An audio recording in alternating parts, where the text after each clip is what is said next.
jamais tu seras l'agneau sur le trône. Je fléchis le genou pour t'adorer toi seul.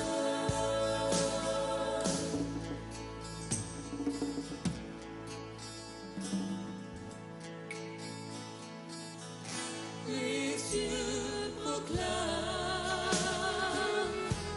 la gloire du ressuscité. Rien n'est égal à la beauté du Seigneur. À jamais il sera l'agneau sur le trône. Je fléchis le genou pour l'adorer lui seul. À jamais tu seras l'agneau sur le trône. Je fléchis le genou pour t'adorer toi seul. À jamais tu seras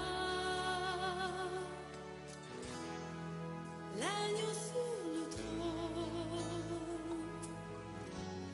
Je fléchis le genou pour t'adorer toi seul.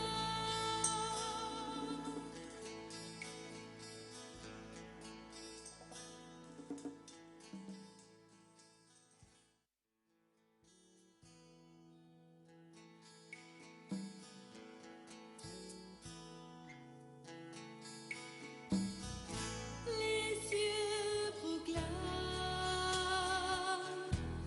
la gloire du ressuscité. Rien n'est égal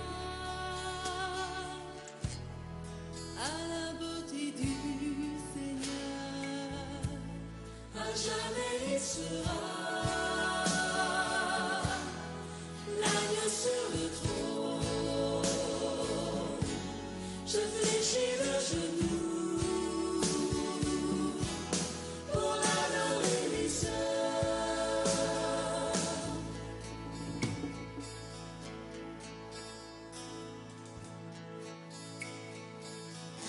Je veux chanter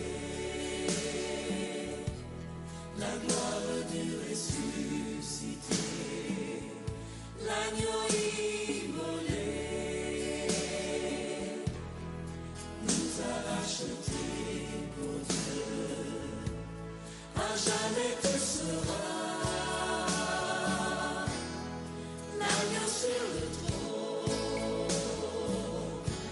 Je fléchis le genou pour t'adorer toi seul.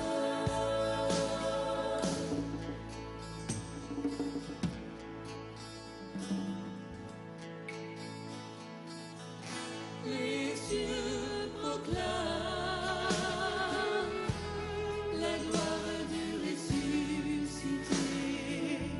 Rien n'est égal à la beauté du Seigneur. Bonsoir frères et sœurs.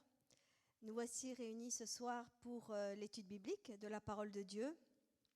On est toujours dans nos études sur le tabernacle. Et aujourd'hui, nous allons parler sur les Lévites. Avant toute chose, on va commencer par la prière afin que le Seigneur nous aide dans la compréhension de sa parole, nous ouvre son esprit et nous aide à mettre en pratique surtout sa parole. Seigneur Jésus, viens nous bénir ce soir, Seigneur Jésus. Viens nous conduire, Seigneur Jésus, par ta parole, Seigneur Jésus. Nous voulons, Seigneur, jamais prendre, Seigneur, comme en vain, Seigneur, de pouvoir étudier ta parole, Seigneur. Mais c'est une grâce de pouvoir, Seigneur Jésus, nous plonger dans ta parole, Seigneur. C'est une grâce, Seigneur, de connaître, Seigneur Jésus, ta merveilleuse vérité, Seigneur Jésus. Qu'un jour, Seigneur Jésus, tu nous as montré le chemin, Seigneur Jésus.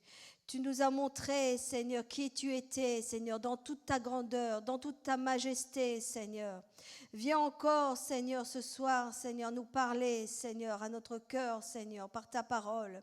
Viens, Seigneur, ouvrir notre esprit, notre entendement, Seigneur. Que nous puissions avoir faim et soif de toi, Seigneur Jésus.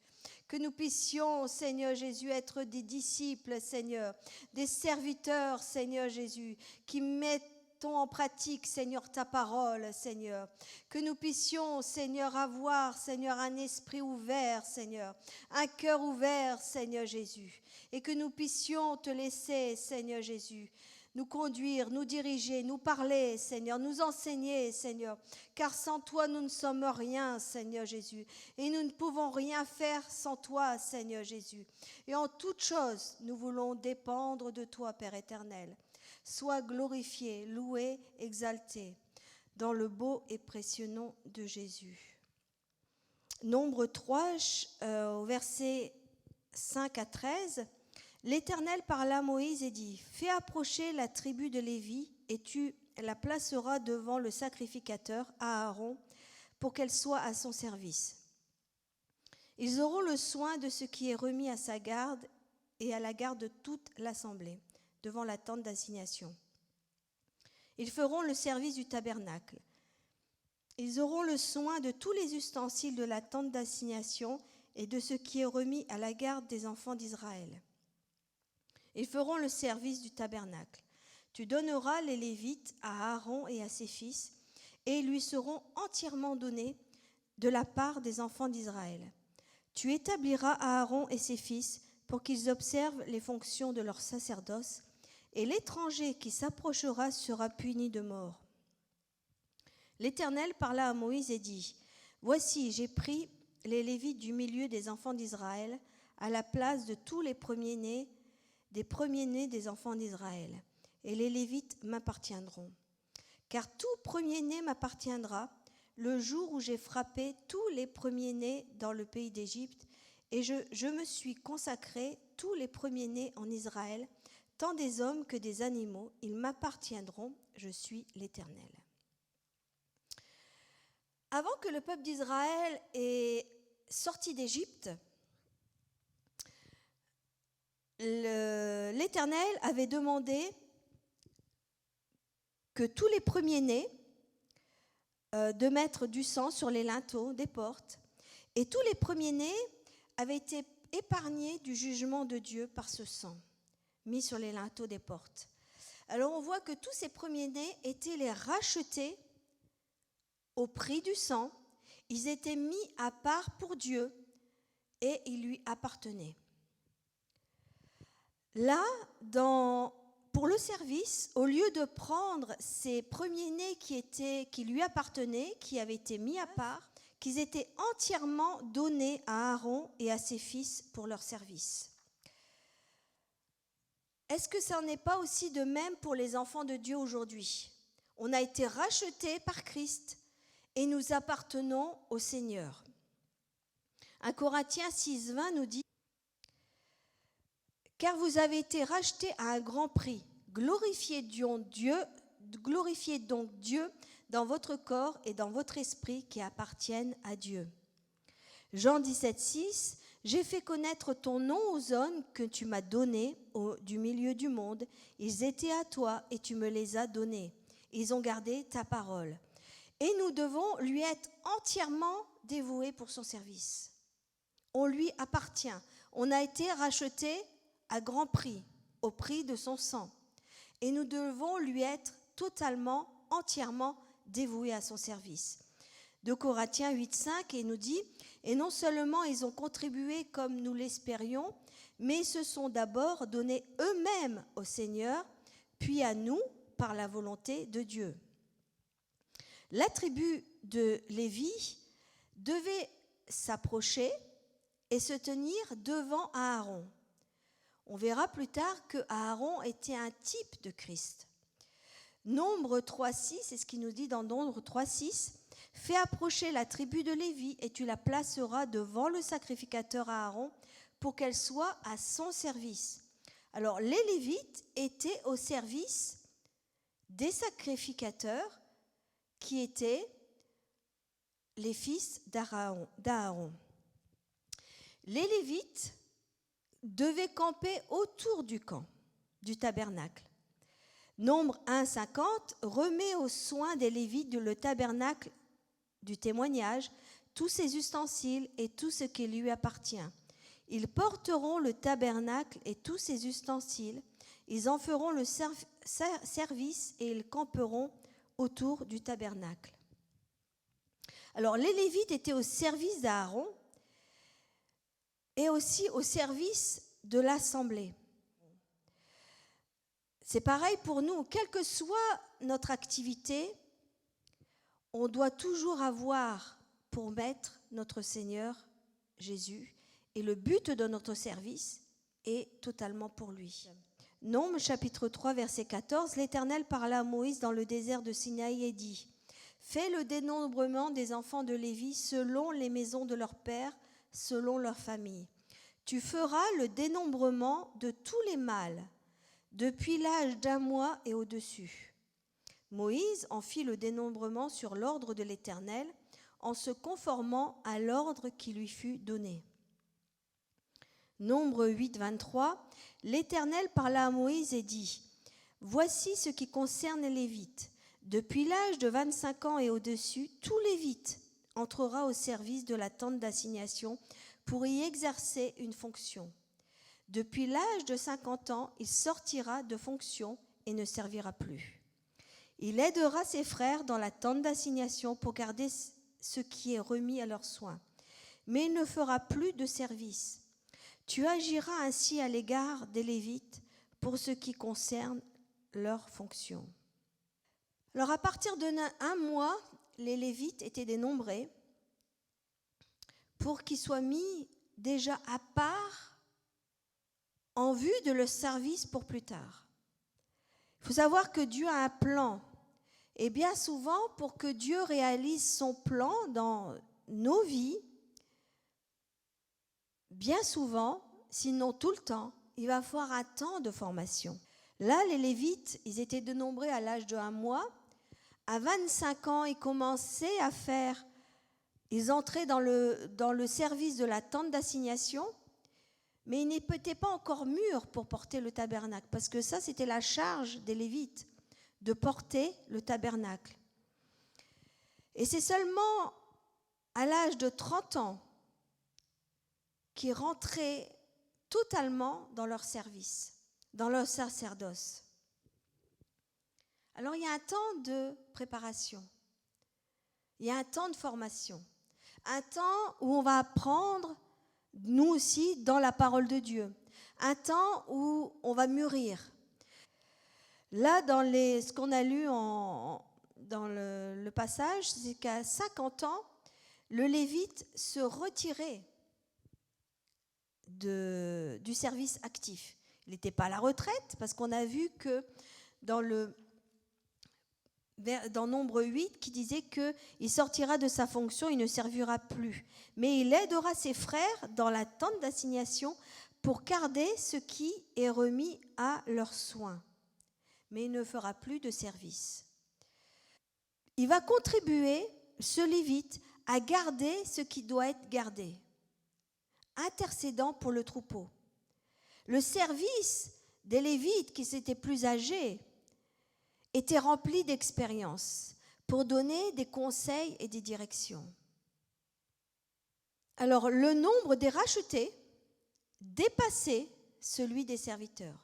Le nombre des fils d'Israël, c'est-à-dire les rachetés, quand on parle de rachetés, c'était parce qu'ils avaient mis le sang sur les linteaux des portes à la sortie de l'Égypte. Est-ce que les rachetés sont plus nombreux que ceux qui vont servir? C'est-à-dire que, est-ce que tous ceux qui sont sauvés par grâce sont plus nombreux que ceux qui servent? Vous allez me répondre sûrement oui. Mais normalement, dans la logique, il faudrait que tous les rachetés,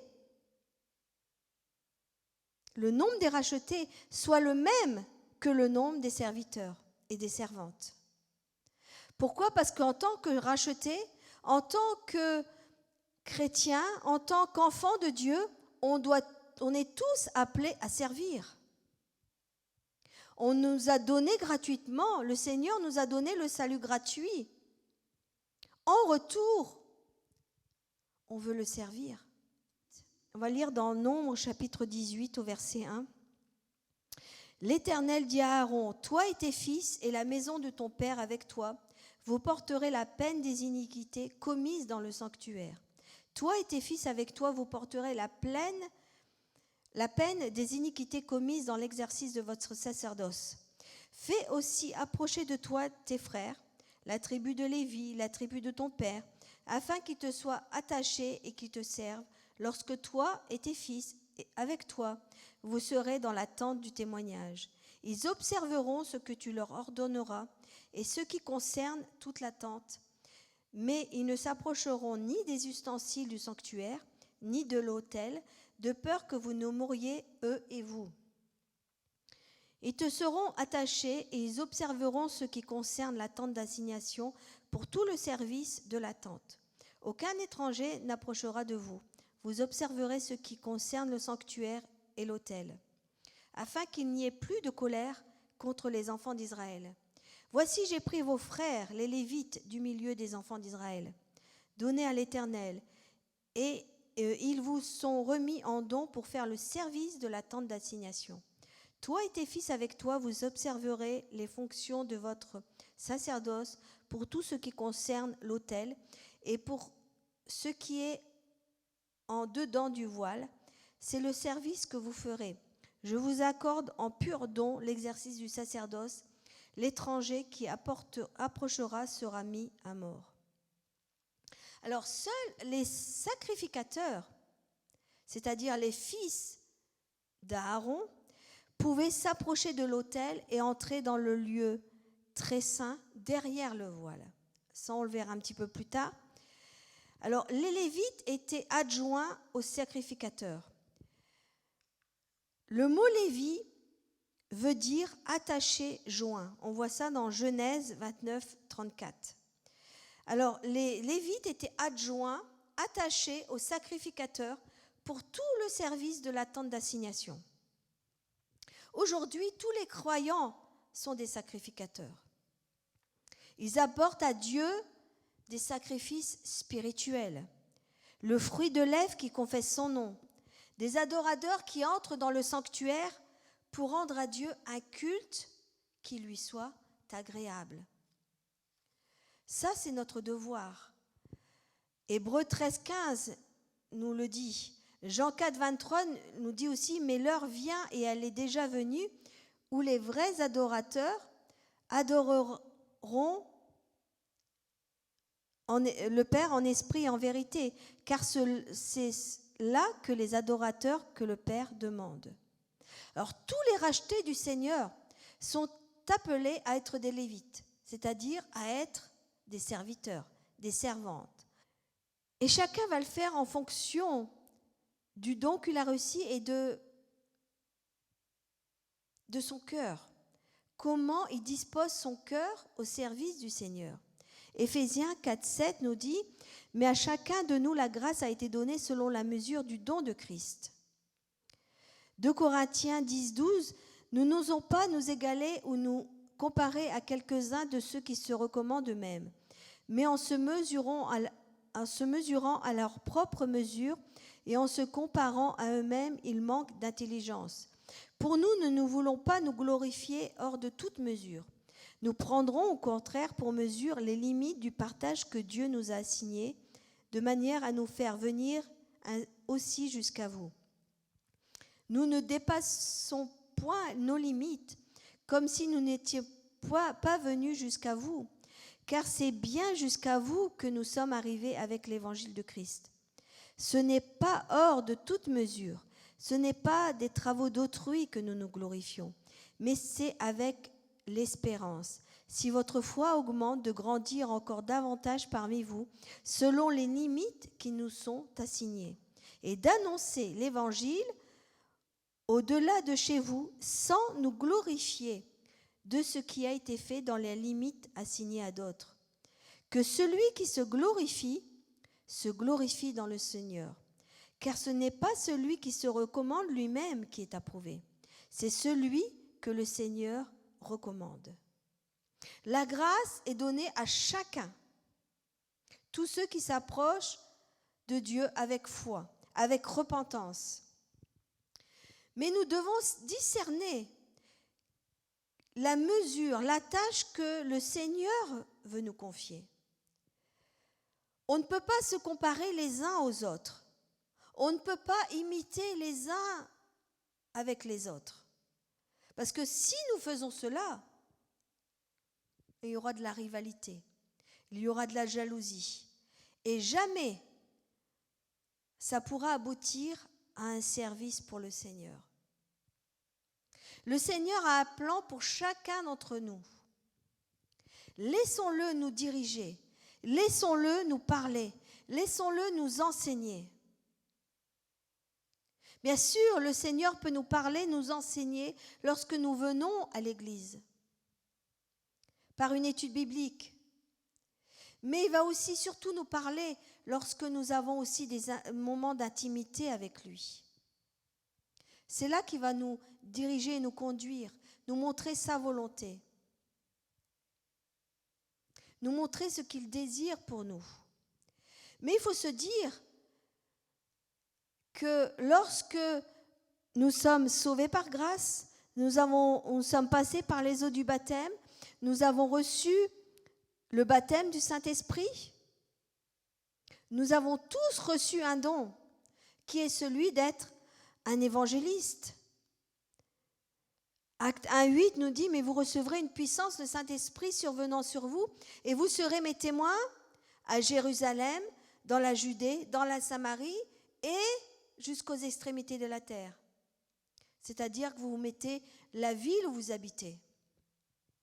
Nous sommes tous appelés à être des témoins, à être des évangélistes, à propager la bonne nouvelle, à dire notre témoignage de ce que le Seigneur a fait pour nous. Comment on a été touché par la grâce de Dieu. Comment on est venu à la foi. Comment le Seigneur nous accompagne jour après jour. Comment le Seigneur accomplit ses promesses dans notre vie. Alors nous sommes tous appelés à être des serviteurs. On est tous appelés à rentrer dans le service. On est tous appelés à être des Lévites. C'est pour ça que je disais que normalement, le nombre des rachetés doit être le même nombre que le nombre des serviteurs. Seigneur, aide-nous dans notre pays, qu'on soit tous au service, tous des serviteurs. Et la parole de Dieu nous enseigne. On n'a pas besoin d'aller très loin et de prier des jours et des semaines et des mois pour rechercher la volonté de Dieu. La parole de Dieu nous dit dans Ecclésiaste 9:10, « Tout ce que ta main trouve à faire, avec ta force, fais-le. Car il n'y a ni œuvre, ni pensée, ni science, ni sagesse dans le séjour des morts où tu vas. »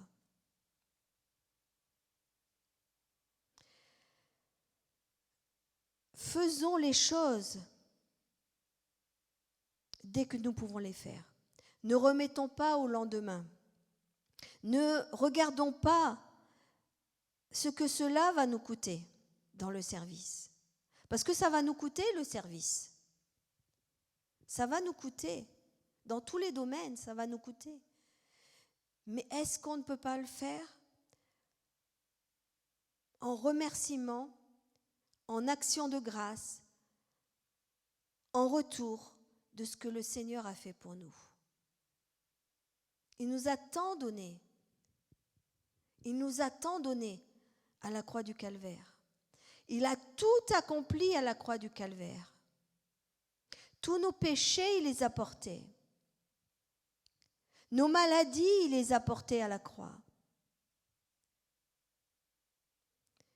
Et il veut nous donner sa paix, sa joie, son amour, toutes ces bénédictions, toutes ces promesses qui sont écrites dans sa parole. Il veut les accomplir dans notre vie. Alors bien souvent, on veut, Seigneur, donne, donne, donne, donne, donne. Mais Seigneur, qu'est-ce que je peux faire moi en retour pour toi? La parole de Dieu, tout ce que ta main trouve à faire, fais-le avec la force que tu as. Et si on est fidèle dans les petites choses, le Seigneur nous en donnera de plus grandes. Nombre 18, 20, on va lire jusqu'au verset 24. L'Éternel dit à Aaron, tu ne posséderas rien dans leur pays, et il n'y aura rien de part pour toi au milieu d'eux. C'est moi qui suis ta part et ta possession au milieu des enfants d'Israël. Je donne comme possession aux fils de Lévi toute dîme en Israël pour le service qu'ils font, le service de la tente d'assignation. Les enfants d'Israël n'approcheront plus de la tente d'assignation de peur qu'ils ne se chargent d'un péché et qu'ils ne meurent. Les Lévites feront le service de la tente d'assignation et ils resteront chargés de leurs iniquités. Ils n'auront point de possession au milieu des enfants d'Israël. Ce sera une loi perpétuelle parmi vos descendants. Je donne comme possession aux Lévites les dîmes que les enfants d'Israël présenteront à l'Éternel par élévation. C'est pourquoi je dis à leur égard, ils n'auront point de possession au milieu des enfants d'Israël. Aujourd'hui, ce que nous possédons, c'est simplement une administration de ce que le Seigneur nous a confié. Il nous demande d'être de bons intendants de nos finances, de notre temps, de nos dons. Parce que c'est lui qui nous donne toutes ces choses. Du jour au lendemain, notre situation peut changer. Alors on doit être de bons intendants de ce que le Seigneur nous donne, que ce soit dans notre temps, que ce soit dans nos finances ou que ce soit dans nos dons. Malachie 3,8 nous dit « Un homme trompe-t-il Dieu ? Car vous me trompez. Et vous dites « En quoi t'avons-nous trompé ? Dans les dîmes et les offrandes. » Et au verset 10, Dieu nous lance un défi. Apportez à la maison du trésor toutes les dîmes afin qu'il y ait de la nourriture dans ma maison. Mettez-moi de la sorte à l'épreuve, dit l'Éternel des armées, et vous verrez si je n'ouvre pas pour vous les écluses des cieux, si je ne répands pas sur vous la bénédiction en abondance. Et ça, c'est oui et amen. Mettez-moi de la sorte à l'épreuve, et vous verrez si je n'ouvre pas pour vous les écluses des cieux. Non seulement il nous lance un défi avec une promesse, mais de toute façon, c'est un commandement de Dieu. Alors, la tribu des Lévis était composée de 3 familles. On a les Gershonites, qui s'occupaient des éléments flottants du tabernacle, c'est-à-dire tout ce qui était les tentes, les couvertures, les rideaux, les cordages. On avait les Mérarites et on avait les Kéhatites. Sans les Lévites, le peuple ne pouvait pas continuer leur route. Parce qu'il fallait transporter le tabernacle de lieu en lieu, d'étape en étape.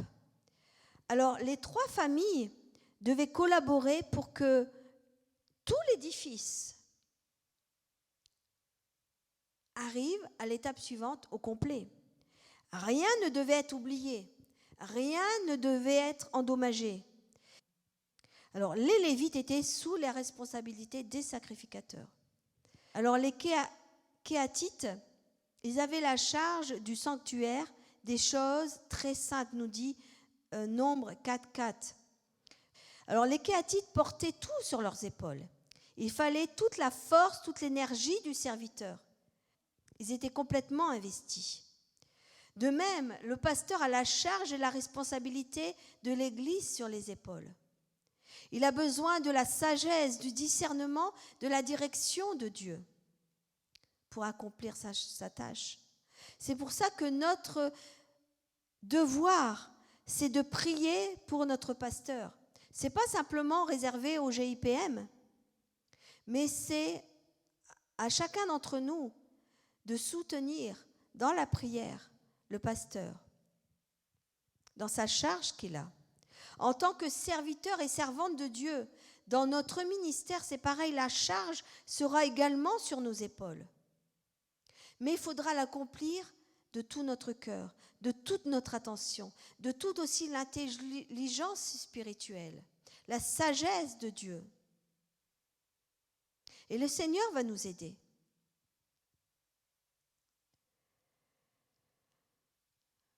L'arche et tous les autres objets ne pouvaient pas portés par un seul homme.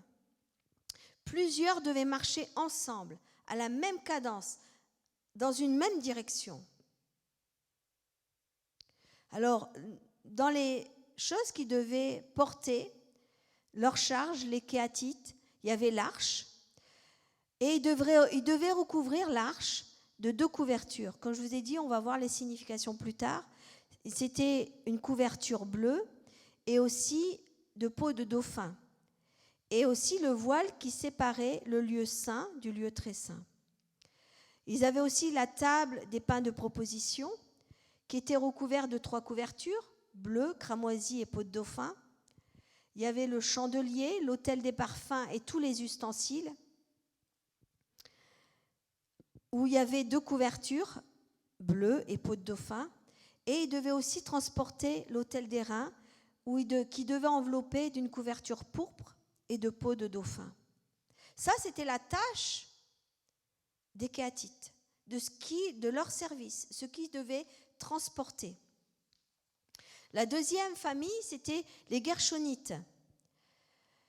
Les Gershonites portaient tout ce qui était partie textile, tous les tapis, les couvertures. Nombre 4.24, voici les fonctions des familles des Gershonites, le service qu'ils devront faire et ce qu'ils devront porter. Alors, ils devaient porter tout ce qui était les tapis du tabernacle, de la tente d'assignation, les couvertures, le rideau d'entrée du lieu saint, les tentures du parvis et aussi le rideau de la porte du parvis. Alors, bien sûr, il y avait les toiles de fin retors, il y avait aussi tous les cordages, tout ce qui concernait les textiles.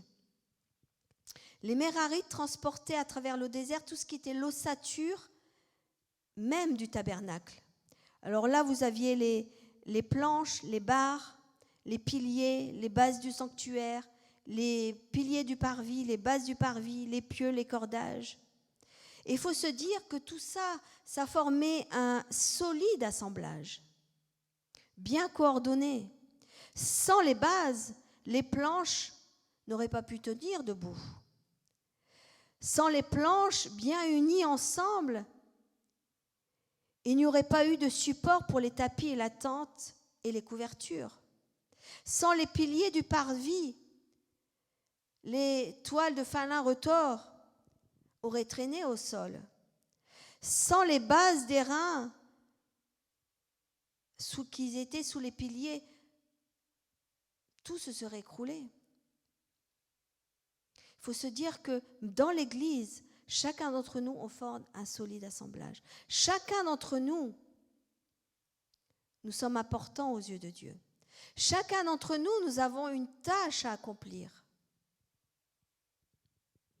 Aucun des nombreux objets qui ont été transportés par les Mérarites ne devait être oublié, perdu. On devait en prendre soin. Dans la maison de Dieu, c'est pareil. Au niveau des chrétiens, c'est pareil. On doit prendre soin les uns des autres. On doit veiller sur les uns sur les autres, afin que personne ne se perde. On doit prier, veiller les uns sur les autres. Romains 12.5 nous dit « Ainsi, nous qui sommes plusieurs, nous formons un seul corps en Christ et nous sommes tous membres les uns des autres. » Galates 5.13 « Frères, vous avez été appelés à la liberté. Seulement ne faites pas de cette liberté un prétexte de vivre selon la chair, mais rendez-vous par la charité serviteurs les uns des autres. » Galates 6.2 « Portez les fardeaux les uns des autres et vous accomplirez ainsi la loi de Christ. » Et Éphésiens 6.18 « Faites en tout temps par l'Esprit toutes sortes de prières et de supplications. Veillez à cela avec une entière persévérance et priez pour tous les saints. » Comme les Lévites qui étaient Chacun avait un service, chacun travaillait, chacun savait ce qu'il devait faire. Ils avaient, dans leur diversité de services, tout était bien coordonné. Ils étaient ensemble, unis, dans un même but, dans une même direction. De même, nous devons prier les uns pour les autres. Nous sommes membres les uns des autres. Nous devons avoir un fardeau les uns pour les autres. Ça, c'est de notre responsabilité. On va terminer par la prière. Seigneur Jésus, tu vois, Seigneur Jésus, tout ce qui nous est demandé, commandé, Seigneur Jésus, dans notre service, Seigneur Jésus. Et nous ne voulons pas nous servir nous-mêmes, Seigneur Jésus, mais nous voulons nous offrir, Seigneur, en sacrifice pour toi, Seigneur. Nous offrir notre service, Seigneur Jésus, pour toi, Seigneur, pour l'avancement du royaume de Dieu. Nous voulons racheter le temps, Seigneur Jésus. Bénis mes frères, mes sœurs, Seigneur Jésus, que nous puissions être tous unis ensemble, Seigneur Jésus, dans un même but, dans une même foi, dans une même vision, Seigneur Jésus. Que nous puissions prier les uns pour les autres. Seigneur Jésus, et toi, Seigneur Jésus, tu veux nous bénir pour cela, Seigneur. Tu veux bénir le corps de Christ. Tu veux, Seigneur, que nous puissions, Seigneur, dans notre ministère, dans notre service, grandir de progrès en progrès. Seigneur Jésus, viens nous diriger, nous conduire, Seigneur Jésus, et que nous puissions avoir un réel fardeau pour ta maison, pour les frères, pour les sœurs, pour l'œuvre, Seigneur, dans notre pays. Que nous puissions être unis dans cette chaîne de prière. Que nous puissions nous investir dans l'évangélisation. Seigneur, tout cela, Seigneur Jésus, pour la gloire de ton nom.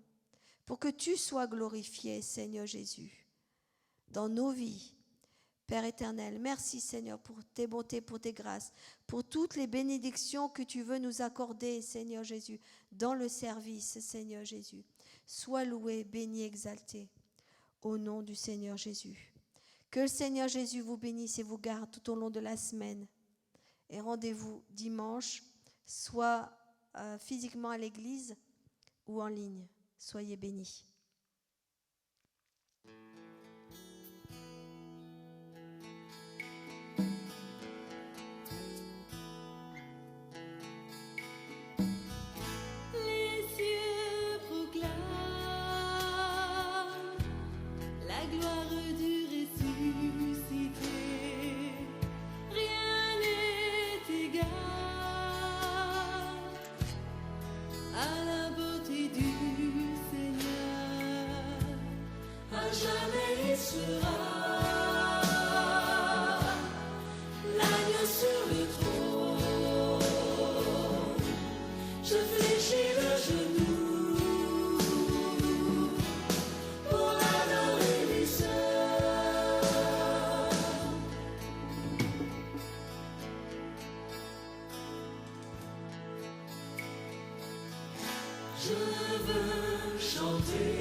J'ai fléchi les genoux.